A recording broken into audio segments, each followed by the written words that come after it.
हरिः ओं श्री गुरुभ्यो नमः हरिः ओं ॐ पार्थाय प्रतिबोधितां भगवता नारायणेन स्वयं व्यासेन ग्रथितां पुराणमुनिना मध्ये महाभारतम् अद्वैतामृतवर्षिणीं भगवतीम् अष्टादशाध्यायिनीम् अम्ब त्वामनुसन्ददामि भगवद्गीते भवद्वेषिणीम् नमोऽस्तु देव्यास विशालबुद्धे पुल्लारविन्दायतपात्रनेत्र येन त्वया भारततैलपूर्णः प्रज्वालितो ज्ञानमय प्रदीपः प्रपन्नपारिजाताय स्तोत्रवेत्रैकपाणये ज्ञानमुद्राय कृष्णाय गीतामृतदुहे नमः। सर्वोपनिषदो गावः दुग्धा गोपालनन्दनः पार्थो वत्स सुधीर्भोक्ता दुग्धं गीतामृतं महत् वसुदेवसुतं देवं कंसचाणूरमर्दनं देवकी परमानन्दं कृष्णं वन्दे जगद्गुरुं भीष्मद्रोणतटा जयद्रथजला गान्धारनीलोत्पला शल्यग्राहवती कृपेण वहने कर्णेन वेलाकुला अश्वत्थामविकर्णघोरमकरा दुर्योधनावर्तिनी सोत्तीर्णा खलु पाण्डवैरणनदी कैवर्तकः केशवः पाराशर्यवचः सरोजममलं गीतार्थगन्धोत्कटं नानाख्यानककेसरं हरिकथा सम्बोधनाबोधितं लोके सज्जनषट्पदैरहरः प्रीयमानं मुदा भूयाद्भारतपङ्कजं कलिमल प्रध्वंसिना श्रेयसे मूकं करोति वाचालं पङ्गुं लङ्घयते गिरिं यत्कृपातमहं वन्दे परमानन्दमाधवम् यं ब्रह्मा वरुणेन्द्ररुद्रमरुतः स्तुवन्ति दिव्यैस्तवैः वेदैः साङ्गपदक्रमोपनिषदैः गायन्ति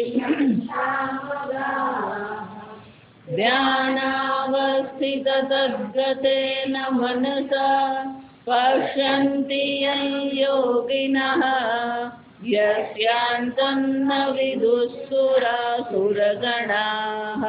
देवाय तस्मै नमः।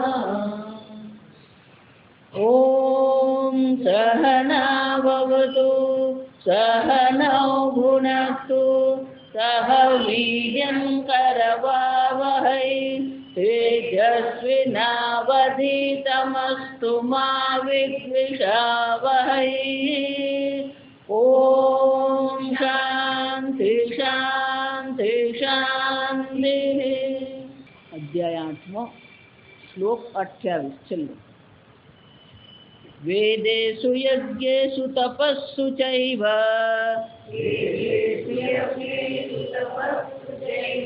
દાનેષુ યત પુણ્યફલમ પ્રદિષ્ટમ અત્યેતિ તત્સર્વમિદં વિદિત્વા યોગી પરં સ્થાનમુપૈતિ ચાદ્યમ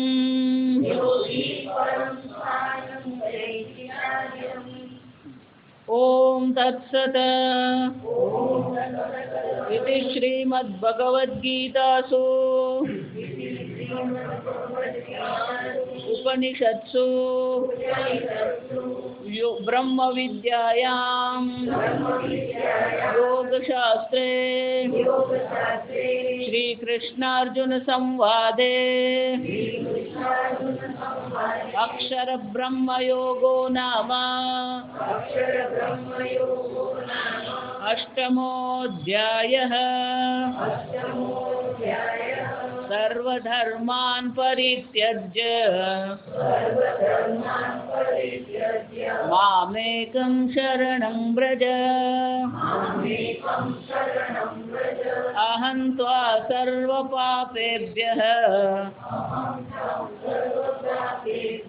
મોક્ષયિષ્યામિ મા શુચઃ. ભગવાને 23મા શ્લોકથી 27મા શ્લોકમાં બે પ્રકારની ગતિની ચર્ચા કરી. જે કર્મનિષ્ઠ છે એને બે પ્રકારની ગતિ શક્ય છે. એક ઉત્તરાયણ ગતિ છે, બીજી દક્ષિણાયન ગતિ છે. ઉત્તરાયણ ગતિમાં એને પાછું ન આવવાની શક્યતા છે. ભગવાને શું કીધું? એકથી અનાવૃત્તિ એટલે કે પાછો આવતો નથી. પેલી બીજી છે એનાથી શું થાય છે? એ પાછો આવે છે, વર્તતે. આમ અર્જુનના જેટલા પણ પ્રશ્નો હતા એ બધા પ્રશ્નોનો ઉત્તર આપ્યા ભગવાને. હવે ભગવાન એક બહુ સરસ ચર્ચા કરે. સંપૂર્ણ અધ્યાયના સાર રૂપે આ એક શ્લોક ભગવાન આપણે કહી રહ્યા કે છેવટે અર્જુન, આ બ્રહ્મની પ્રાપ્તિ કરવી એ જ મનુષ્ય જીવનનું લક્ષ્ય છે. પણ જો બ્રહ્મની પ્રાપ્તિ કરવી હોય મારે શું શું કરવું જોઈએ? જો વિચાર, સામાન્ય રીતે આપણી બુદ્ધિમાં એક નિયમ બેસી ગયો છે, અધિકસ્ય અધિકમ ફલમ. વધારે જોઈએ તો શું કરવાનું? વધારે મહેનત કરવાની. જેટલી વધારે મહેનત કરીએ એટલું વધારે પ્રાપ્ત થાય. કેમ? કે આપણી બુદ્ધિ કર્મનિષ્ઠ છે. કર્મના ક્ષેત્રમાં જ આપણે વિચાર કરતા હોઈએ છીએ. એટલે કર્મની અંતર્ગત આપણે શું વિચારીએ? જેટલી વધારે મહેનત કરીશું એટલું વધારે મળશે. જો આ વિચાર, એક બહુ સરસ વાક્ય છે કે જો વધારે મહેનત કરીને વધારે મળતું હોય તો રસ્તા પર કામ કરતા મજૂરને શું થવું જોઈએ? વધારે મળવું જોઈએ. જો વિચાર. પેલો બીજો કે નહીં બુદ્ધિશાળીને વધારે મળે. કે જો બુદ્ધિશાળીને વધારે મળતું હોય તો વૈજ્ઞાનિકોને વધારે મળવું જોઈએ. જો વિચાર, આપણે જીવનમાં જે પ્રાપ્ત કરે એને લાભ કહેવાય. એ ગુજરાતીમાં પેલી કહેવત છે, સમયથી પહેલા અને ભાગ્યથી વધારે કોઈને મળતું નથી. ગમે એટલી આપણે મહેનત કરીએ પણ પેલું પ્રારબ્ધમાં જેટલું લખાયું હોય એટલું જ મળવાનું. અને બીજી કહેવત છે ગુજરાતી, જો તમે, ભાગ્યવાનને ત્યાં ભૂત રડે, નસીબદાર હોય ને ત્યાં શું થાય? ઘર બેઠે મળી જાય. પણ છતાંય આપણા મનમાં એવો એક ભાવ બેસી ગયો, અધિકસ્ય અધિકમ ફલમ. જેટલી મહેનત વધારે કરીએ એટલું વધારે મળે. તો અનંતને પ્રાપ્ત કરવું છે તો હવે શું કરવાનું? લાગી પડવાનું, અનંતની પ્રાપ્તિ કરવાની. એટલે ભગવાન એ બહુ સરસ કહેજો. તમે આ જગતમાં શાસ્ત્રોક્ત રીતે જેટલા પણ યજ્ઞ છે, જેટલા પણ પુણ્ય કર્મ છે, એ બધા પુણ્ય કર્મનું લિસ્ટ અહીંયા ભગવાન આપણને બતાવે.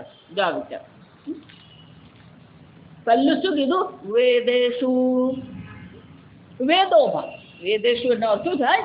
સર્વ વેદોમાં, યજ્ઞેશુ સર્વ યજ્ઞોમાં, તપસ્સુ સર્વ પ્રકારની તપશ્ચર્યામાં, દાનેશુ સર્વ પ્રકારના દાનમાં, યત પુણ્ય ફલમ પ્રદિષ્ટમ. વેદમાં, યજ્ઞમાં, તપશ્ચર્યામાં અને દાનમાં. આગળ ભગવાન 18મા અધ્યાયમાં આપણને કહે છે, યજ્ઞ દાન તપસ્કર્મ પાવનાની મનીષિણામ, યજ્ઞ દાન તપશ્ચૈવ કાર્યમ ન ત્યાજ્ય ઇતિ. જગતમાં 3 પ્રકારના કર્મ કરવા યોગ્ય છે, આ સમજવાનું. પહેલું કર્મ કયું છે? યજ્ઞ. યજ્ઞ એટલે કે અન્યને કલ્યાણ કરનારા કર્મ. ફક્ત પોતાનું જ જોવાનું નહીં. સ્વામીજી એટલે બહુ સરસ. યજ્ઞ એટલે હાર્મની. યજ્ઞનો ખરેખર અર્થ શું થાય? હાર્મની, સંવાદિતા, તાલબદ્ધતા. આ સંપૂર્ણ જગત જે છે એ તાલબદ્ધ રીતે ચાલી રહ્યું છે. સૂર્ય એના સમયથી ઉદય પામે છે, ચંદ્ર એના સમયથી કડા કરી રહ્યો છે, સમુદ્ર એના સમયથી શું કરે છે? ભરતી અને ઓટ કરે. વિચારી સંપૂર્ણ જગત શું છે? તાલબદ્ધ રીતે ચાલે. આ તમારું શરીર પણ તાલબદ્ધ છે, આ વિચાર. પણ આપણે માણસ છીએ, શરીરને બાપડાને શું કરતા રહીએ? શરીરમાં પણ એક ઘડિયાળ છે, એને બાયોક્લોક કહેવામાં આવે. આપણા શરીરમાં એક ઘડિયાળ છે, પેલી ઘડિયાળ એની રીતે ચાલતી જ રહે છે. અમે જે ઘડિયાળ છે, મને તો ટીક ટીક સંભળાતું નથી, એનો સમય છે. બધું તાલબદ્ધ રીતે ચાલી રહ્યું. આને યજ્ઞ કહેવામાં આવે. જો આ સમજ, આ જગતના કલ્યાણ માટે આ જગતમાં જે સંવાદિતા છે, એ સંવાદિતાને અનુરૂપ જેટલા પણ કર્મ કરવામાં આવે એ બધા કર્મને શું કહેવામાં આવે? યજ્ઞ. એટલું જ નહીં, આગળ જોઈ કે આપણે ત્રીજા અધ્યાય સહયજ્ઞ પ્રજા સૃષ્ટવા પુરોવાચ પ્રજાપતિ. આ બ્રહ્માજીએ જ્યારે મનુષ્યની ઉત્પત્તિ કરી તો મનુષ્યની ઉત્પત્તિની સાથે સાથે કોની ઉત્પત્તિ કરી? સહયજ્ઞ. યજ્ઞ સહિત મનુષ્યોની ઉત્પત્તિ ભગવાને કરી. કેમ? કે આ યજ્ઞ શું કરે છે? અને એના પ્રસવિષ્યધ્વમ એશવોસ્વિત કામધુક. આ યજ્ઞ તારા માટે કામધેનુ સમાન છે. બ્રહ્માજીએ યજ્ઞ સહિત મનુષ્યને ઉત્પન્ન કર્યા અને મનુષ્યને શું કહ્યું? આ તમારા માટે કામધેનુ છે. કામધેનુ કોને કહેવામાં આવે? આપણે ઈચ્છિત ફળ આપે એવી ગાયને શું કહેવાય? કામધેનુ. કામધેનુ કોની પાસે હતી? જો વિચાર, થોડું પુરાણે વાંચવાનું. વશિષ્ઠ મુનિ પાસે આ કામધેનુ ગાય હતી. ભગવાન કહે છે આ યજ્ઞ તારા માટે કોણ છે? કામધેનુ છે. આ યજ્ઞ એનો અર્થ શું થયો? સૌથી શ્રેષ્ઠ પુણ્ય કર્મ હોય તો કયું છે? આ યજ્ઞ છે. યજ્ઞ શું? એટલું જ નહીં, વેદમાં અનેક પ્રકારના કર્મ દર્શાવ્યા છે. સ્વર્ગ કામ અગ્નિહોત્રમ યજેત. જેને સ્વર્ગની પ્રાપ્તિ કરવી હોય એને શું કરવું જોઈએ? અગ્નિહોત્ર કર્મ કરવું જોઈએ. આ તો પહેલું કર્મ. જ વિચાર તો અનેક પ્રકારના વેદમાં પણ અનેક પ્રકારના યજ્ઞો દર્શાવ્યા છે. યજ્ઞ પણ છે, યજ્ઞમાં અનેક પ્રકારના યજ્ઞ છે. તપસ્સુ, તપશ્ચર્યા. તપતીતિ તપઃ. પોતાના શરીરને, ઇન્દ્રિયને, મનને, બુદ્ધિને તપાવવું એને શું કહેવાય? તપશ્ચર્યા. કોઈ પણ વસ્તુની શુદ્ધિ કરવી હોય આ જગતમાં, કોઈ પણ વસ્તુની શુદ્ધિ કરવી હોય તેને તપાવવું પડે. સોનું નહીં શુદ્ધ કરવું હોય શું કરવું પડે? તપાવવું પડે. પાણીને શુદ્ધ કરવું હોય શું કરવું પડે? તપાવવું પડે. આ ધાતુ છે, બધી વસ્તુને શું કરવાની હોય? એટલા મળે અગ્નિનું એક નામ છે પાવક. અગ્નિનું એક નામ શું છે? પાવક. કેમ? કે આ સર્વને શુદ્ધ કરનાર છે. અગ્નિ કોણ છે? સર્વને શુદ્ધ કરનાર, અશુદ્ધિને બાળનાર છે. એટલે શું કહેવાય? પાવક. એ જ રીતે આ તપશ્ચર્યા પણ શું કરે? આપણા શરીરને, આપણી ઇન્દ્રિય, આપણું મન, આપણી બુદ્ધિને પાવન કરનાર છે. જેટલી તપશ્ચર્યા તમે કરશો ને એટલું જ તમારું અંતઃકરણ શું થવાનું? શુદ્ધ થવાનું. અને એટલે ભગવાન કહે છે વેદોમાં જે અનેક પ્રકારના કર્મ કહેવામાં આવ્યા છે, યજ્ઞ અનેક પ્રકારના છે, અનેક પ્રકારની તપશ્ચર્યાઓ છે. દાનેશુ, અનેક પ્રકારના દાન છે. જો અન્નદાન છે, વસ્ત્રદાન છે, ગોદાન છે, સુવર્ણદાન છે, અનેક પ્રકારના દાન છે. જો કન્યાદાન, ચેરિટી, આપણે એને શું કહીએ? ચેરિટી. જો વિચારી જો આ દાન કરવાનું છે. ભગવાન એટલા માટે ન ત્યાજ્ય, હા, આ 3 કર્મનો જીવનમાં ક્યારેય ત્યાગ નહીં કરવાનો. યજ્ઞનો ક્યારેય ત્યાગ નહીં કરવાનો, તપશ્ચર્યાનો ત્યાગ નહીં કરવાનો, દાનનો પણ શું છે, ક્યારેય ત્યાગ નહીં. યજ્ઞની વ્યાખ્યા બહુ સરસ છે. દેવતામ ઉદ્દેશ્ય દ્રવ્ય ત્યાગ. દેવતાઓને ધ્યાનમાં રાખીને આપણે જે આહુતિ આપીએ એને શું કહેવામાં આવે, યજ્ઞ કહેવામાં આવે. 3 ત્યાગ છે. યજ્ઞ કહીએ, દાન કહીએ કે તપશ્ચર્યા કહીએ, ખરેખર 3 જે છે એ તો શું છે, ત્યાગ જ છે. જો આવી રીતે યજ્ઞમાં દેવતાઓને માટે આહુતિ આપીએ. જેટલા પણ યજ્ઞ આપણે કરીએ ને, જો વિચારી દો, એમાં અહીંયા દ્રષ્ટ ફળ તમને કેટલું મળે છે? જે છે તો તમે ગુમાવો જ છો. ધનની દ્રષ્ટિએ, સમયની દ્રષ્ટિએ શું કરો છો? ત્યાગ જ છે. તો યજ્ઞમાં પણ તમે ત્યાગ કરી રહ્યા છો, પણ કોને ઉદ્દેશીને ત્યાગ કરો છો? દેવતાને ઉદ્દેશીને તમે ત્યાગ કરો છો, એને યજ્ઞ કહેવાય. તપશ્ચર્યા એટલે કે આ શરીર. તપશ્ચર્યાની બીજી વ્યાખ્યા બહુ સરસ છે, આ સમજો. 2 પ્રકારના કર્મ છે, પાપ કર્મ છે અને બીજું પુણ્ય કર્મ છે. પુણ્ય કર્મ જેને આપણે કહીએ અથવા ધર્મ જેને આપણે કહીએ. પાપ કર્મ એટલે અધર્મ, પુણ્ય કર્મ એટલે કે ધર્મ. તો જે કર્મ ધર્મયુક્ત છે, પુણ્ય કર્મ જેને આપણે, જે કરવામાં કોઈ પાપ નથી. બરાબર સાંભળો, 2 વાર હું ભોજન કરું એમાં કોઈ પાપ છે? કોઈ પાપ નથી. હું બોલું એમાં પાપ છે? કોઈ પાપ નથી. પણ હું મારી બુદ્ધિથી, મારા નિશ્ચયથી હું કહું હવે હું 1 વાર ભોજન કરીશ, એનો અર્થ શું થયો? 2 વાર ભોજન કરવામાં કોઈ પાપ નથી, છતાં પણ હું નિર્ણય શું કરું? 1 જ વાર હું ભોજન કરીશ. એનો અર્થ શું થયો? જે વિહિત ભોગ છે, ધર્મયુક્ત છે, એવા ધર્મયુક્ત ભોગનો પણ પોતાના સંકલ્પથી જ્યારે આપણે ત્યાગ કરીએ ને, તો એ તપશ્ચર્યા કહેવાય. જો એટલે હું કહું, કાશી જઈને કારેલા છોડી આવે, કાશી જઈને તમે કારેલા છોડી આવે તો એનું પુણ્ય મળવાનું નથી. જો ઘણી વાર પેલું બાળક માંદું રહેતું હોય ને, એટલે પછી મમ્મી એવું નક્કી કરે, આજથી હું મીઠાઈ નહીં ખાઉં. ભાવે છે મીઠાઈ, પણ શું કરે? બાળકના સ્વાસ્થ્ય માટે શું કરી દે?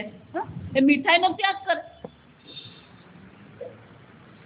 એનું અર્થ શું? મીઠાઈ ખાવામાં કોઈ પાપ નથી, અધર્મ નથી, પણ છતાં પણ પોતાના સંકલ્પથી અન્યના કલ્યાણ માટે શું કરે છે? આ મીઠાઈનો ત્યાગ કર્યો. એટલે શાસ્ત્રમાં એવું કહેવાય, વિહિત ભોગના ત્યાગને તપશ્ચર્યા કહેવાય. જે ભોગ કરવામાં પાપ નથી અને છતાં પણ આપણે સંકલ્પ પૂર્વક એનો ત્યાગ કરીએ તો એ શું કહેવામાં આવે? તપશ્ચર્યા. બોલવામાં કોઈ પાપ નથી, પણ નક્કી કરીએ દર સોમવારે હું મૌન રાખીશ, દર શનિવારે હું મૌન રાખીશ, તો એ મૌન શું બની જાય? તપશ્ચર્યા બની. એટલા માટે એને વ્રત કહેવામાં આવે. જો શાસ્ત્રમાં જે બધી તપશ્ચર્યા છે એને શું કહેવાય? મૌન વ્રત, એકાદશી વ્રત, આ બધા શું છે? વ્રત કહેવાય. જો આમ તપશ્ચર્યા એટલે જે ભોગ કરવામાં કોઈ પાપ નથી, જે કર્મ કરવામાં પાપ નથી, છતાં એનો આપણે શું કરીએ છીએ? ત્યાગ કરીએ. તો તપશ્ચર્યા પણ શું છે? ત્યાગ જ છે. યજ્ઞમાં પણ ત્યાગ છે, તપશ્ચર્યામાં કોનો ત્યાગ છે? વિહિત ભોગનો ત્યાગ છે. દાનેશુ, દાનમાં પણ શું છે? આપણી પાસે જે વધારાની વસ્તુઓ છે, દ્રવ્ય ત્યાગ કહેવાય. પણ એ દ્રવ્ય ત્યાગ દેવતાઓ માટે નથી. દ્રવ્ય ત્યાગ કોને માટે છે? અન્ય પ્રાણીઓ માટે, અન્ય મનુષ્યો, અન્ય પ્રાણીઓ માટે જે ત્યાગ કરવામાં આવે એને શું કહેવામાં આવે? દાન કહેવામાં આવે. અન્નદાન, વસ્ત્રદાન, જળ. અને શાસ્ત્રમાં શ્લોક છે, જળ અન્નદાનમ મહાદાનમ, કે કયું દાન શ્રેષ્ઠ કહેવાય? સાંભળો, દાન કરીએ, કયું દાન શ્રેષ્ઠ કહેવાય? પેલા એકડાની પાછળ કેટલા શૂન્ય છે એ નક્કી કરે. એકડાની પાછળ કેટલા શૂન્ય છે એ દાન તમારું મોટું નક્કી કરશે. જો વિચાર્યું, જો એના માટે હું તમને કથા કહું. સુદામા, બધાને કથા ખબર જ છે. સુદામા શું લઈને ગયા હતા? પૌવા લઈને ગયા હતા. અને એ પૌવા પોતાના ઘરમાં તો હતા જ નહીં. હા, એમની પત્ની બાજુમાંથી શું કરી લાવી? હા, એક પોટલી જેટલા પેલા પૌવા લઈને આવી કે તમે જઈ રહ્યા છો પણ એ દ્વારકાધીશ છે, ખાલી હાથે જવાનું સારું નહીં, આટલા પૌવા લઈ જાઓ. કેમ? રિક્ત પાણીર ન પશ્યેત, આ નિયમ છે. રિક્ત પાણી એટલે ખાલી હાથે. 3 જગ્યાએ ક્યારેય ખાલી હાથે નહીં જવાનું. આ સમજ. રિક્ત પાણીર ન પશ્યેત, દેવતામ ગુરુમ રાજાનમ. દેવતા પાસે એટલે કે ભગવાન પાસે જઈએ, મંદિરમાં જઈએ, શું છે? હાથ હલાવતા પહોંચવાનું નહીં. આપણે બાપુ શું કરતા ફરી પહોંચી જ જઈએ. દેવતામ, મંદિરે જઈએ તો ભગવાનને માટે શું કરીએ? કંઈક લઈ જવાનું. એટલા માટે આપણા ભારતમાં બધી વ્યવસ્થા છે. મંદિરની બહાર પેલા બધા બેઠા જ હોય. જા ખાલી હાથે જવાય. 5 રૂપિયાના ફૂલ લઈ જઈએ, સાકરદાણા લઈ જઈએ, કંઈક લઈ જવાનું. ભગવાન ખાલી હાથે નહીં જવાનું. ગુરુ, મહાત્મા પાસે જઈએ, ગુરુ પાસે જઈએ તો પણ શું છે? ખાલી હાથે નહીં. રાજાનમ, રાજા પાસે જઈએ તો પણ શું કરવાનું? ખાલી હાથે નહીં જવાનું. તો આ આપણા લોહીમાં છે. એટલા માટે પેલો એલેક્ઝાન્ડર જ્યારે આવ્યો ને ત્યારે આપણે બધા લોકો એને આપ્યું. કેમ? રાજા આવ્યો. જો સમજો, આપણે બુદ્ધિમાં જ છે. એલેક્ઝાન્ડરને અનેક પ્રકારના ભેટ આપવામાં આવી. કેમ આપવામાં આવી? કારણ કે રાજા આવ્યો તો રાજા પાસે ખાલી હાથે જવાનું નહીં. એટલે બધાએ શું કર્યું? પોતાની પાસે જે કંઈ હતું એ બધું આપ્યું. એને બહુ નવાઈ લાગી કે આ લોકો કેવા જ માગ્યા વગર પણ શું કર્યું. એટલે સુદામાની પત્નીએ વિચાર્યું, આ જઈ રહ્યા છે કૃષ્ણ ભગવાન પાસે. કૃષ્ણ ભગવાન છે, જા વિચાર, દ્વારકાધીશ છે, રાજા છે, એટલું જ નહીં, કૃષ્ણમ વંદે જગત ગુરુ, ગુરુ છે. જા વિચાર, કૃષ્ણ ભગવાન તો કોણ છે?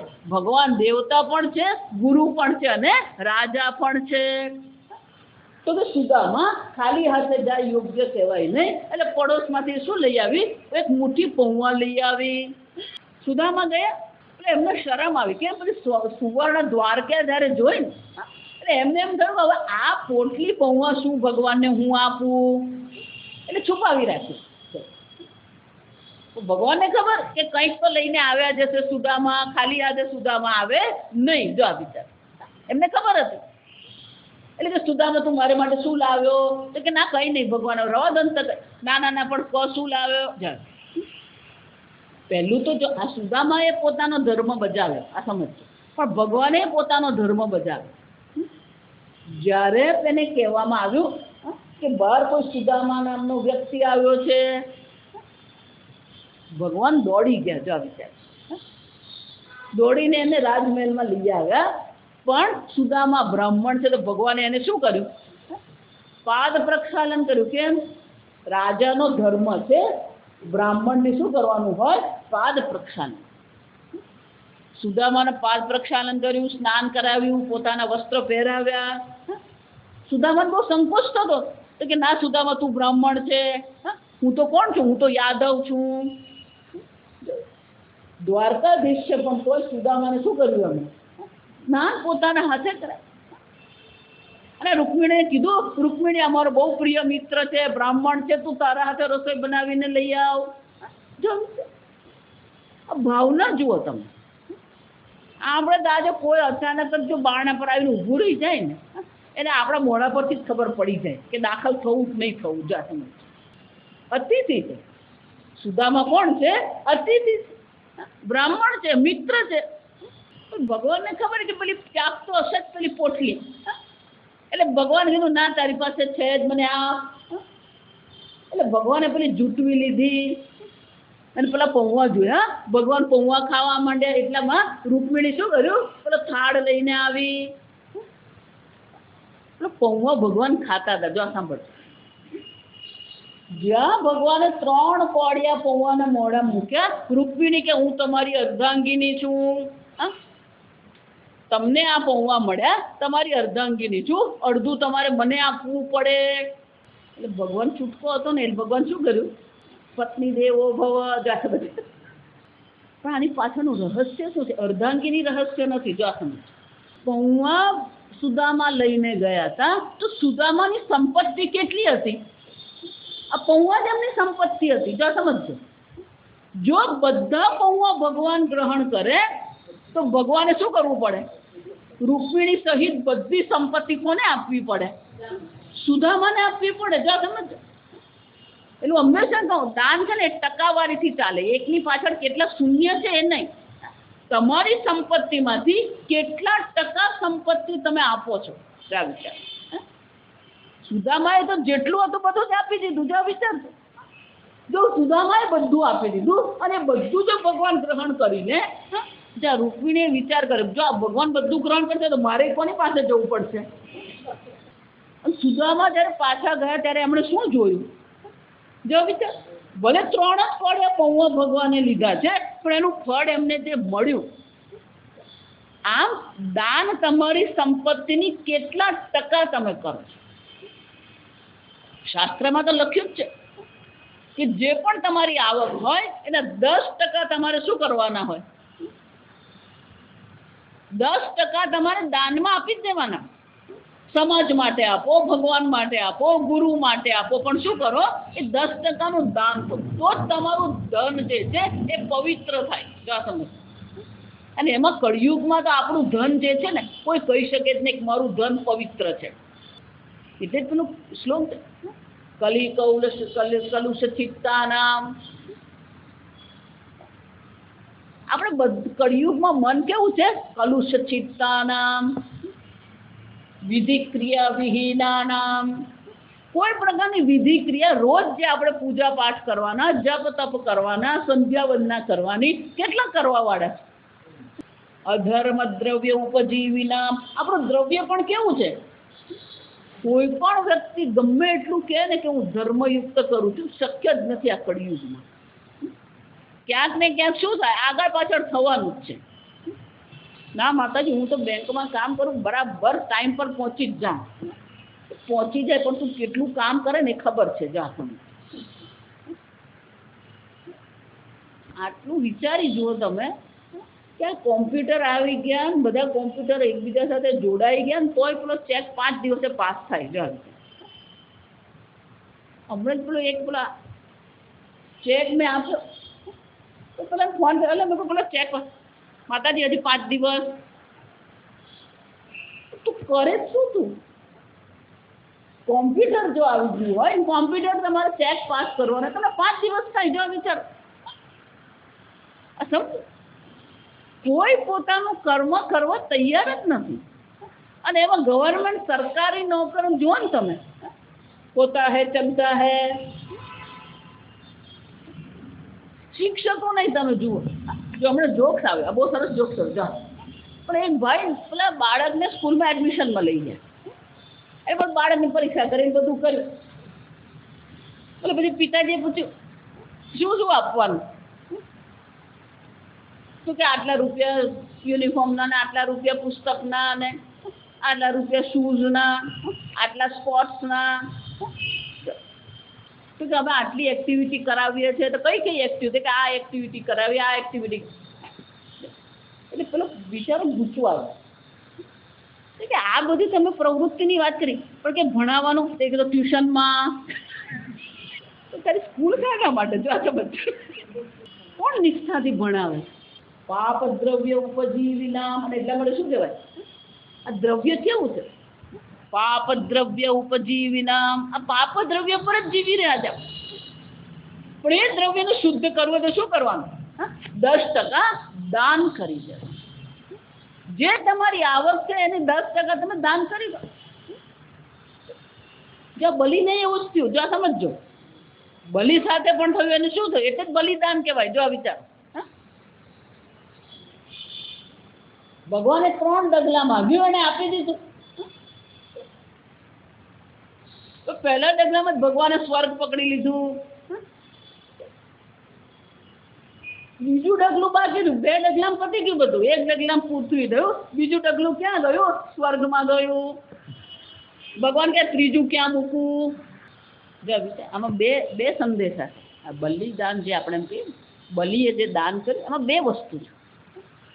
એટલે ભગવાને બલિને પૂછ્યું કે ત્રીજો પગ ક્યાં મૂકવું, કઈ બાકી જ નથી. 3 લોક શું થઈ ગયા? આવરી લીધા. એટલે બલિ કે ભગવાન હજી એક જગ્યા બાકી છે. પણ કે હું આપીશ ને ભગવાન તો બાકી રહી જશે, તમારે લેવું પડે. એટલે પેલું મસ્તક નમાવીને બેસી ગયો. કેમ? ભગવાન આ મારો અહંકાર તમે લઈ લો. કેમ? આપીએ ને ત્યારે આપવા વાળો બાકી રહી જાય. જ્યારે વ્યક્તિ એમ કે હું બધું આપી દઉં છું, બધું આપી દીધું, પણ આપવા વાળો તો શું થઈ ગયો? બાકી રહી ગયો. એટલે મસ્તક નમાવીને બેઠો. ભગવાને શું કર્યું? એ અહંકારને પણ લઈ લીધો. ભગવાને બધું જ લઈ લીધું બલિનું. જો સાંભળજો, ભગવાને જો બધું બલિનું લઈ લીધું હોય તો બલિને પણ શું કરવું પડે? આપવું પડે.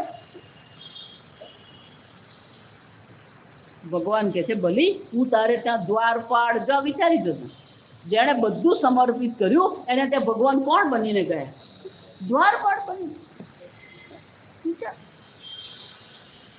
તમે કેટલું ગ્રહણ કરો ને કેટલું ભોગવો ને એ મહત્વનું નથી. આ સમજો.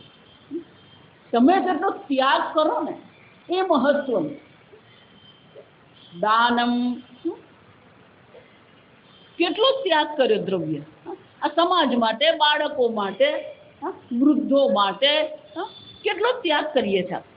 દાન ને ઈષ્ટાપૂર્તિ, આપૂર્ત કર્મ કહેવામાં આવે.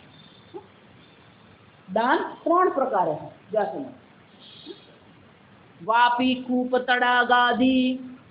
મનુષ્યો માટે અને પ્રાણીઓ માટે જળની વ્યવસ્થા કરીએ. વાપી, વાપી એટલે વાવ.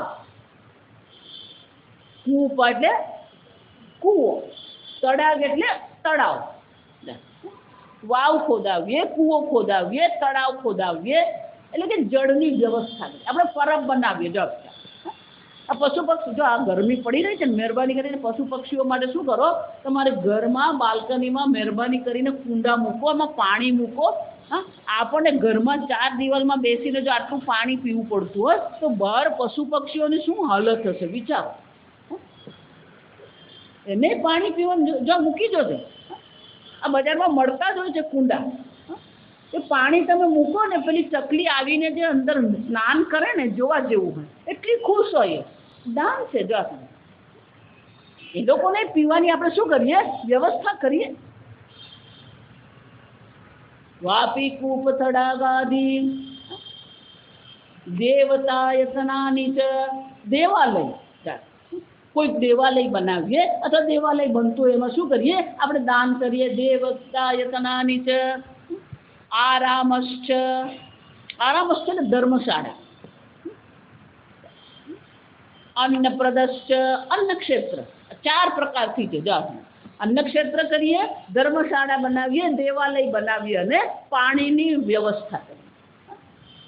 આ દાન 4 પ્રકારે થઈ છે. ભગવાને એ બહુ સરસ છે કે ગમે કેટલા યજ્ઞ કરીએ, ગમે એટલી તપશ્ચર્યા કરીએ, ગમે એટલું દાન કરીએ. જો સમજો, વેદમાં જે પણ જ્ઞાન, યજ્ઞ, દાન અને તપશ્ચર્યા, વેદમાં જેટલા પણ યજ્ઞ, દાન અને તપશ્ચર્યા દર્શાવવામાં આવ્યા છે, યત પુણ્ય ફલમ પ્રદિષ્ટમ, આ બધા જે પુણ્ય કર્મ જે છે એ પુણ્ય કર્મનું જે પુણ્ય વેદમાં આદેશ કરવામાં આવ્યું છે. જો સમજો, એટલે જો વેદમાં બતાવ્યું છે શ્રેષ્ઠ કર્મ છે અને એનું પુણ્ય પણ બહુ મોટું છે. એટલે શંકરાચાર્યજી કહે છે વેદેષુ સમ્યક અધીતેષુ, એટલે કે વેદનું અધ્યયન કરનારા. વેદનું અધ્યયન કરવું પણ પુણ્ય છે. વેદનું અધ્યયન કરવું પણ શું છે? પુણ્ય. આમ 4 પ્રકારના પુણ્ય છે. આપણે વેદનું અધ્યયન કરવું, યજ્ઞ કરવું, દાન કરવું અને તપશ્ચર્યા કરવી. અને આ 4 પુણ્ય કર્મના જેટલા પણ પુણ્ય આદેશ કરવામાં આવ્યા, શંકરાચાર્યજી કહે છે સાદગુણ્યેન અનુષ્ઠિતેષુ તપસ્સુ સુતપ્તેષુ દાનેષુ ચ સમ્યક દત્તેષુ યદ એતેષુ પુણ્યફલમ પુણ્યસફલમ પ્રદિષ્ટમ શાસ્ત્રેણ.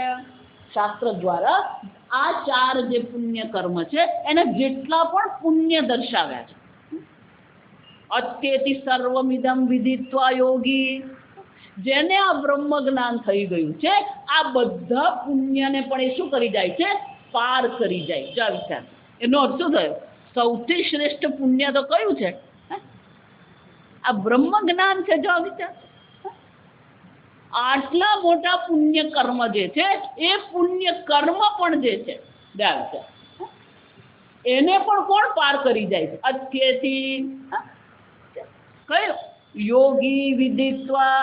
આ યોગી જે છે આ બ્રહ્મને આત્મ સ્વરૂપે ઓળખીને આ બધા પુણ્યને પણ શું કરી જાય છે? પાર કરી જાય છે. જો શ્રેષ્ઠ જે છે આત્મજ્ઞાન જ છે. ખરેખર જે ત્યાગ જે છે એ ત્યાગ પણ આત્મજ્ઞાન માટે હોવો જોઈએ. યજ્ઞ કરીએ, દાન કરીએ, તપશ્ચર્યા કરીએ, વેદ અધ્યયન કરીએ, પણ આ બધાનું લક્ષ્ય તો શું હોવું જોઈએ? આત્મજ્ઞાન હોવું જોઈએ. જો આ 4 પુણ્ય કર્મ આપણે કરીએ પણ આ જગતની અંતર્ગત આપણે કોઈ ફળની ઈચ્છા ન કરીએ, જો આ સમજો બરાબર. 4 પુણ્ય અહીંયા 4 પુણ્યને નીચા બતાવ્યા નથી, એટલું જ નહીં, આ 4 પ્રકારના જે પુણ્યો જે છે એને ત્યાગ કરવાનું પણ કહેવામાં આવ્યું નથી. આ સમજો, ફક્ત એટલું જ કહેવામાં આવ્યું કે 4 પ્રકારના જે પુણ્ય જે છે, જો યોગી આને બધાને પાર કરી જતો હોય તો પછી આપણે પણ આ 4 પ્રકારના પુણ્ય કર્મ કરીએ, પણ એ કર્મ માટે શું કરીએ? આ કર્મ આપણે કર્યું છે પણ શાના માટે કરીએ? જો 5મા અધ્યાયમાં ભગવાન કહી ગયા, યોગિનઃ કર્મ કુર્વન્તિ સંગમ ત્યક્ત્વા આત્મશુદ્ધયે. આ બધા પુણ્ય કર્મ આપણે કરવાના છે, પણ શાના માટે કરવાના છે? આત્મશુદ્ધયે, આપણા અંતઃકરણની શુદ્ધિ માટે આપણે આ કર્મ કરીએ. અને એટલે કે છે આ સર્વ જે છે સર્વમ ફલજાતમિદમ વિદિત્વા. આ પ્રકારથી અર્જુન સપ્ત પ્રશ્ન નિર્ણય દ્વારેણ યુક્તમ. શંકરાચાર્ય આપણને યાદ દેવડાવે છે, અર્જુને ભગવાને 7 પ્રશ્નો પૂછ્યા હતા. એ 7 પ્રશ્ન જે છે એ 7 પ્રશ્નોના ઉત્તર દ્વારા આપણે જે જાણીએ છીએ એ પરબ્રહ્મને સારી રીતે ઓળખી લઈએ તો આ બધા પુણ્યને પણ આપણે શું કરી શકીએ છીએ? પાર જઈ શકીએ. અતિથ્યનો અર્થ શું થાય? એનાથી પણ શ્રેષ્ઠ છે, એનાથી પણ ઉત્કૃષ્ટ છે. આમ આત્મજ્ઞાન સૌથી ઉત્કૃષ્ટ વસ્તુ આ જગતમાં હોય તો કઈ વસ્તુ છે? આત્મજ્ઞાન છે. અન્નદાનમ મહાદાનમ. અન્નદાન મહાન છે તો કે દાન જે છે એ દાનની શ્રેષ્ઠતા કેવી રીતે પુરવાર થશે? તમે જે દાન કર્યું એ શ્રેષ્ઠ છે, કેવી રીતે પુરવાર કરશો? કોઈક એક માપદંડ હોવું જોઈએ ને. કોને શ્રેષ્ઠ કહેવાય એના માટે શું હોય આપણી પાસે? પેલું માપદંડ હોય. તો દાનની શ્રેષ્ઠતાનું માપદંડ શું છે? તો કે તમે કેટલું આપ્યું ને એ નહીં, પણ જે લેનાર છે એના મનમાં કેટલો સંતોષનો ભાવ તમે જગાડો છો. અલમ બુદ્ધિ, શાસ્ત્રમાં એને અલમ બુદ્ધિ કે. અલમ બુદ્ધિ એટલે બસ. અન્નદાનમ મહાદાનમ. આ અન્નદાન મહાન છે. કેમ? જ્યારે તમે એને ભોજન કરાવો છો એક સમય એવો આવો એને શું કહેવું પડે? બસ.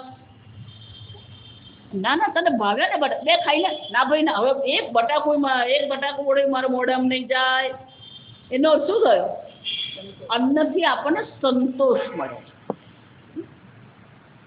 અન્નદાન મહાન કેમ છે? કારણ કે એનાથી શું મળે છે? સંતોષ. પેલી વ્યક્તિએ ના કહેવી પડે, હવે વધારે નહીં. જો એટલું આપો કે એ શું કહી શકે? હવે વધારે નહીં. ધનમાં થઈ શકે આવું? ન વિત્તે ન તર્પણીયા મનુષ્યા. ધનમાં નહીં થાય. જો વિચાર. એટલા માટે શું કીધું? અન્નદાનમ મહાદાનમ તતઃ પરમ વિદ્યાદાનમ. એનાથી પણ શ્રેષ્ઠ કયું છે? વિદ્યાદાનમ. કે કેમ? અન્નેન તુ ક્ષણિકા તૃપ્તિ. અન્ન આપ્યું, પેલા એ બસ કીધું, પણ કેટલા વખત સુધી બસ થાય? 2 કલાક. જો સમજજો. 3જા કલાકે પાછું શું છે? ભિક્ષાંદેહી ભગવતી. ક્ષણિકા તૃપ્તિ.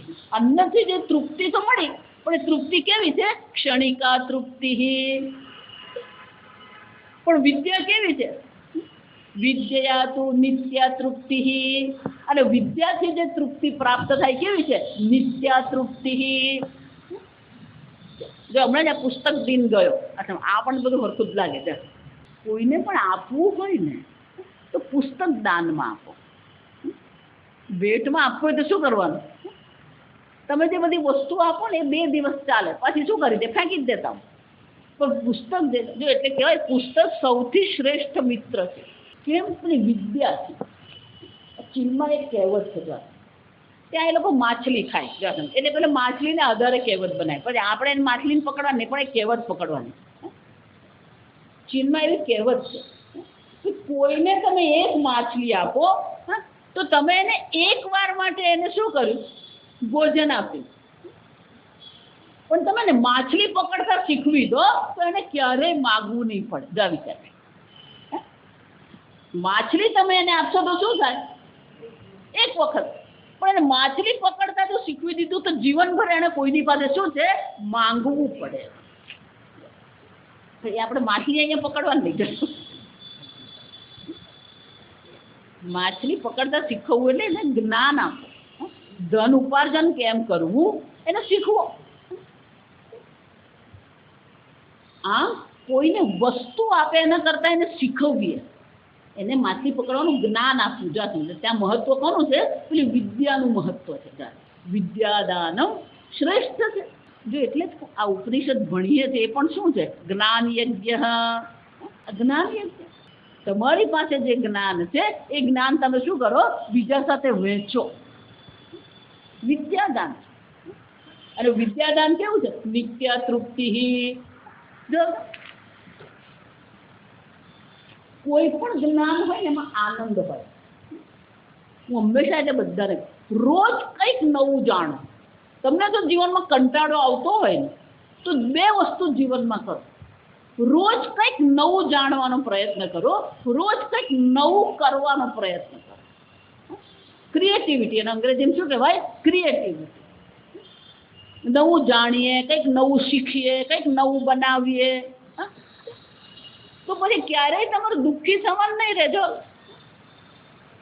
પછી નવું બનાવવું એટલે પછી ગમે તે કરી શકો. જો આ વિચારજો, કંઈક ચિત્ર બનાવો, ભગવાન માટે વાઘો બનાવો, ભગવાનના ઘરેણા બનાવો, ઘરમાં કંઈક નવી વાનગી બનાવો, કંઈક પણ નવું કરો. પણ આપણે છે ને પેલું રૂટીનમાં ગઈકાલે કીધું ને પેલું યાંત્રિક જીવન, આપણું જીવન એટલું બધું મિકેનિકલ છે, યાંત્રિક બની ગયું છે. એટલે પછી કંટાળો જ આવે. સવારે ઉઠે આ કરવાનું, પેલું કરવાનું, એમાં જ ઊંચા જ નહીં આવીએ. પણ રોજ આપણે કંઈક નવું કરીએ તો જીવનમાં એક આનંદ આપણને મળે. એટલે આપણે શાસ્ત્રમાં કહ્યું કે આ સંસારની અંતર્ગત જેટલા પણ આનંદ છે, જો વિચાર, પહેલો આનંદ છે વિષયાનંદ. પહેલો આનંદ કયો છે? આ ભજીયા પાત્રા એ વિષયાનંદ કહેવાય. શું કહેવાય? વિષયાનંદ. પેલું બીજો આનંદ છે અભ્યાસાનંદ. અભ્યાસ. જો આ જે લોકો રોજ કસરત કરતા 1 2 1 2 રોજ પેલો ચાલવા જતો હોય, એ ચાલવા જવામાં પણ એને શું થાય? આનંદ આવે. જો અભ્યાસનો આનંદ છે. રોજ કરવા જતો હોય ને એને પેલું સ્વિમિંગ કરવામાં પછી રોજ શું થાય? મજા આવે. પછી એક દિવસ તો પેલું સ્વિમિંગ કરે ને તેને શું લાગે? પેલું ખાલી લાગે. જ આજે કંઈક કરવાનું રહી ગયું. અભ્યાસનો આનંદ કહેવાય એને. જો આવો જ અભ્યાસનો આનંદ એ જપ છે. રોજ જપ કરો ને, જપ પણ અભ્યાસ છે. રોજ જપ કરે ને એમાં એકવાર આનંદ આવવા મળે. એકવાર જપ કરવામાં આનંદ આવ્યો પછી જે દિવસે જપ નહીં કરે ને તે દિવસે મનમાં શું આવે? આજે કંઈક બાકી રહી ગયું, કંઈક બાકી રહી ગયું. બાકી રહી ગયું એવો જો અનુભવ આવે એનો શું થયો? મનને એમાં આનંદ આવી રહ્યો છે. એને અભ્યાસનો આનંદ. એક વિષય આનંદ છે, બીજો કયો છે? અભ્યાસાનંદ. અભ્યાસનો આનંદ. પછી પેલો ત્રીજો આનંદ છે એને યોગાનંદ. રોજ આસન કરીએ, પ્રાણાયામ કરીએ, ધ્યાન કરીએ, આ બધાનો પણ શું છે? એને રસાસ્વાદ કહેવાય શાસ્ત્રમાં. ધ્યાન કરીએ ને એને શાંત વૃત્તિ. ધ્યાન કરીએ એટલે આપણી વૃત્તિ શું થઈ જાય? શાંત થઈ જાય. એ શાંત વૃત્તિનો પણ એક આનંદ હોય. જો શાંત વૃત્તિનો આનંદ કહું તમને, ઘરમાં પેલા છોકરાઓ હોય ને જે દિવસે છોકરાઓ જાય ને બધી બહેનો શું લાગે, આજ તમારે બહુ શાંતિ ચાલે ઘરમાં. શું લાગે આપણને, આ દિવાળી આવે ને એટલે ભાઈ સફાઈ કામ ચાલુ થાય. ચાલો, જે દિવસે સફાઈ કામ પૂરું થાય ને મનમાં શું આવે, માતાજી આજે શાંતિ છે. એ બધું શાંતિનો અનુભવ છે. જો પણ એ આપણી બધી શાંતિ ક્ષણિક જ છે. જો આ સમજવાનું તકલીફ અહીંયા છે. યોગ આનંદ, પેલું ધ્યાન કરીએ મન શાંત થઈ ગયું, આનંદ છે. જપ કરીએ આનંદ છે, આપણે યોગાનંદ કહેવાય. જો તમે પણ આ સંસારની અંતર્ગત જે છે એ શ્રેષ્ઠ આનંદ જે છે આ ચોથો છે ને વિદ્યાનંદ કહેવામાં આવે. વિષયાનંદ, અભ્યાસાનંદ, યોગાનંદ અને આનંદ એટલે વિદ્યાનંદ. આ જ્ઞાનનો એક આનંદ છે. પણ આ બધાને પણ જે પાર કરી જાય કોણ છે, બ્રહ્માનંદ. જે તૈત્રીય ઉપનિષદમાં જોઈ ગયા આપણે, તૈત્રીય ઉપનિષદમાં એ આનંદ મીમાંસા છે. એટલે ભગવાન કહી રહ્યા છે કે આ 4 પ્રકારના પુણ્ય ફળ જે તમને મળે છે એ બધાને પણ પાર કરી જનાર તો કોણ છે, આ બ્રહ્માનંદ છે. જો એક વાર પોતાને બ્રહ્મ સ્વરૂપ જાણી લીધો, આત્મની એવ આત્મના તુષ્ટ. ભગવાન કહે છે આ બધા પુણ્યથી તમને જે સુખ મળે છે, આ પુણ્યથી તમને જે આનંદ મળે છે, આ પુણ્યથી તમને જે સંતોષ મળે છે, એ બધાને પણ કોણ પાર કરી જાય છે, યોગી વિદિત્વા અત્યેતિ તત્સર્વમિદમ. આ સર્વને યોગી શું કરે છે, આ જ્ઞાની પાર કરી જાય છે. અને એકવાર જેને બ્રહ્માનંદ અનંત આનંદની પ્રાપ્તિ થઈ ગઈ, આપૂર્યમાણમ અચલ પ્રતિષ્ઠમ, એકવાર એ પૂર્ણ આનંદ આપણને પ્રાપ્ત થઈ ગયો, પછી આ નાના નાના જે આનંદ જે છે ને એનું કેટલું મહત્વ રહે. જો ભગવાન એટલે જ કહે છે એ જ્ઞાનીની પૂર્ણતા ભગવાન વ્યક્ત કરી રહ્યા છે. આપૂર્યમાણમ અચલ પ્રતિષ્ઠમ સમુદ્રમાપ પ્રવિશંતિ યદ્વત. પેલો સમુદ્ર કેવો છે, તમને લોકોને સમુદ્ર કેવો છે મારે શીખવવું પડે નહીં. જો પૂર્ણ છે. જો નદી એમાં પાણી ઠાલવે કે ન ઠાલવે એને કઈ ફરક પડે. અચલમ પ્રતિષ્ઠા, એની પ્રતિષ્ઠા કેવી છે, અચળ છે. કેવો છે, આપૂર્યમાણમ, સંપૂર્ણ પૂર્ણ છે. એ પૂર્ણ છે, અચળ પ્રતિષ્ઠા વાળો છે. એમાં સમુદ્ર પાણી પડે કે ન પડે એની પૂર્ણતામાં ઉમેરો થશે, એની પૂર્ણતામાં બાદબાકી થશે. એ જ રીતે તદ્વત કામાયમ પ્રવિશંતિ સર્વે. એ જ રીતે જેણે પોતાને બ્રહ્માનંદ સ્વરૂપ જાણી લીધા છે એને 2 ઈચ્છાની પૂર્તિ થાય, 2 ઈચ્છાની પૂર્તિ ન થાય, કોઈ ફરક પડે. ધારો કે બધી નદીઓ યુનિયન બનાવે, કેમ, અમારું પાણી મીઠું છે, આ સમુદ્ર ખારો છે, એટલે આજથી આપણું મીઠું પાણી સમુદ્ર ખારા સમુદ્રમાં ઠાલવવું નથી. અને નદીઓ યુનિયન બનાવે ને તો લીડર કોણ બને, આપણી ગંગા માતા. ગમે એટલા નદીઓ યુનિયન બનાવે ને સમુદ્રને ફરક પડવાનો. એમ જેણે પોતાને બ્રહ્માનંદ ઓળખી લીધા, સર્વમિદમ અત્યેતિ. આ સર્વ જે આનંદ જેને આપણે કહીએ છીએ, સર્વ પ્રકારના જે સુખ જે છે એ બધા સુખને એ પણ શું કરી જાય છે, પાર કરી જાય. જો એટલે છઠ્ઠા અધ્યાયમાં આપણે જોઈ ગયા, જેને આત્મજ્ઞાન પ્રાપ્ત થાય છે એને સુખ કયું મળે છે, સુખમ આત્યંતિકમ યત્તત. આત્યંતિક સુખ, અનંત સુખની એને પ્રાપ્તિ થાય. સવારે યાદ ચાલશે, પરમમ ઉપૈતિ સામ્યમ.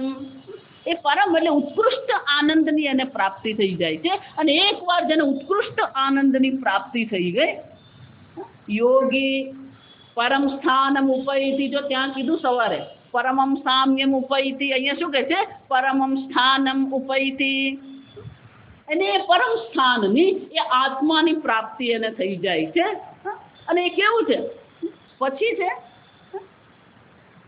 તમે અહીંયા જેટલા પુણ્ય કર્મ કરો છો એનું ફળ તો તમને ક્યારે મળવાનું, એને ઇન્ડેફિનેટ કહેવાય. અંગ્રેજીમાં શું કહેવાય, ઇન્ડેફિનેટ. એ પુણ્ય કેટલું અને ક્યારે મળશે નક્કી છે, પણ આ આનંદ તો કેવો છે, અહીંયા અને અત્યારે જ તો જે અહીંયા ને અત્યારે મળે ને એને માટે આપણે શું કહીએ, માતાજી કઈ નહીં પછી આવીશ. આપણને બધું પુણ્ય કર્મ વધારે મહત્વનું લાગે. એટલે સેવા કરવા ગયા, મંદિરમાં ગયા, ફલાણે ગયા, કથામાં ગયા, તો બધા પુણ્ય છે. ખરેખર જે મહત્વનું એ કયું છે, આ આત્મજ્ઞાન આપણે પ્રાપ્ત કરી લઈએ, આત્માનંદને આપણે પ્રાપ્ત કરી લઈએ. જો એટલા માટે આ બધા સંન્યાસીઓના નામ છે ને એમાં પાછળ આનંદ આવે. આ સમજશે કેમ કે એને પોતાના આનંદ સ્વરૂપ ઓળખી લીધા છે. બધા જો યોગાનંદ, વિવેકાનંદ, કેમ આનંદ છે? કે આનંદ જ છે. પોતે પણ કોણ છે? આનંદ છે. એટલે સ્વામીજી બહુ સરસ કે બધા આનંદ સ્વરૂપ જ છે, પણ બધા જ આનંદ કરે પછી ઓળખવા કેમ, એટલે પછી આગળ બીજું ઉમેરવું પડે. જાતનું વિવેકાનંદ, યોગાનંદ, સિદ્ધાનંદ, દયા. સ્વામીજી કે બધા આનંદ જ છે, પણ પેલા એકબીજાથી અલગ કરવા માટે શું કરવું પડે? આગળ પેલું બીજું નામ લગાવવું પડે. જેને પોતાને આનંદ સ્વરૂપ ઓળખી લીધા પછી એનું નામ એ આનંદ જ હોય. તો પછી અલગ પાડવા માટે શું કરવાનું? પેલું નામ ઉમેરી દેવાનું. અને એટલે ભગવાન એ કહે છે સ્થાનમ ઉપૈતિ ચ આદ્યમ. આદ્યમ સ્થાનમ ઉપૈતિ. આદ્યમ એટલે જે પ્રથમ. આદ્યનો શું થાય? જે પ્રથમ છે. તો પહેલું કોણ છે? શંકરાચાર્ય કહે છે આ સૃષ્ટિમાં પહેલું કોણ છે? પેલો બ્રહ્મ જ છે. પેલું બ્રહ્મ જ છે, પછી આ જગત છે. સંપૂર્ણ જગતની ઉત્પત્તિ ક્યાંથી થઈ? એટલે કે છે એ બ્રહ્મના પરમ સ્થાનને પ્રાપ્ત કરે. તો કે સ્થાન છે એ. આ સ્થાન એમ કહે ને વળી પાછી ગરબડ. જો એટલે કહું કે બધા જેટલા સંપ્રદાય ચાલે ને દરેક જણાએ પોતાનું એક સ્થાન બનાવેલું છે. અક્ષરધામ, ગોલોક, વૃંદાવન, શિવધામ, કૈલાસધામ, વૈકુંઠધામ, આ બધાએ શું કરેલા?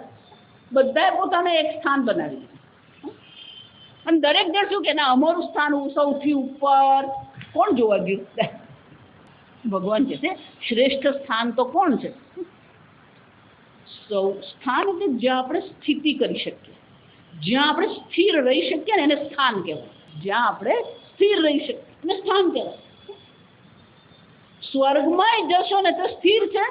જો અહીંયા જ અધ્યાયમાં જોઈ ગયા, ક્ષીણે પુણ્ય મર્ત્ય લોકમ વિશંતિ, તે સ્થાન છે. ત્યાં જઈને એ કઈ દાડો જાણવું, ત્યાં જાતના વિચારો આવતા હોય. એ ત્યાં જઈને કઈ ડાયો થઈને બેઠો નહીં હોય. જો આ સમજ કઈ ખટપટ તો કરતો જ હોય.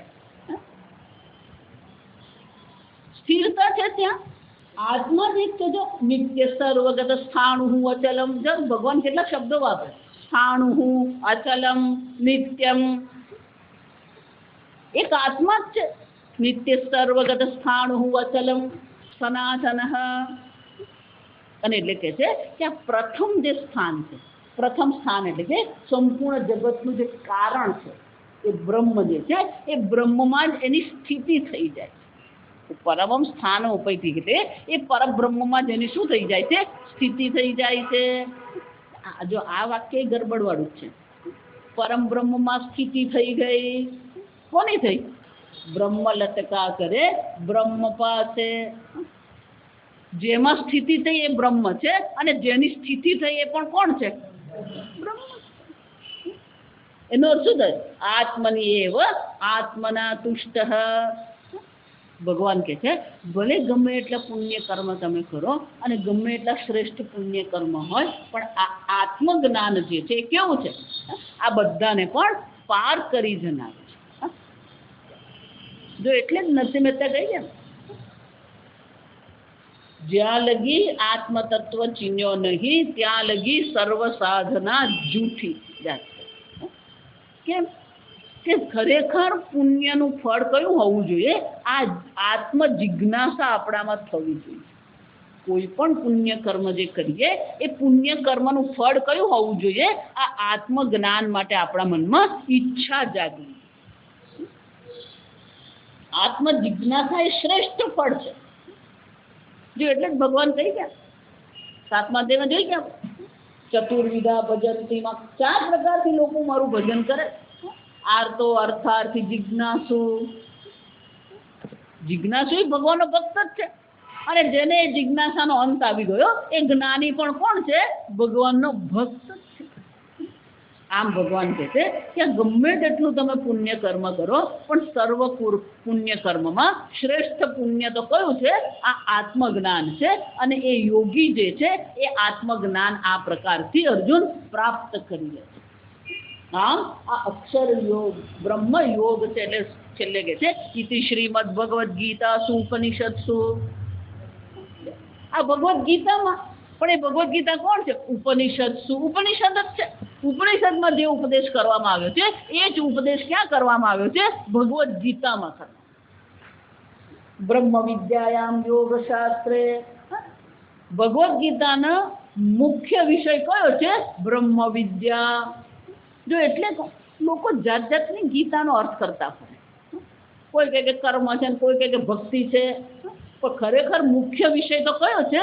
બ્રહ્મ વિદ્યા. ભગવદ્ ગીતાનું અધ્યયન કરીએ. શાના માટે કરીએ? બ્રહ્મ વિદ્યાયામ.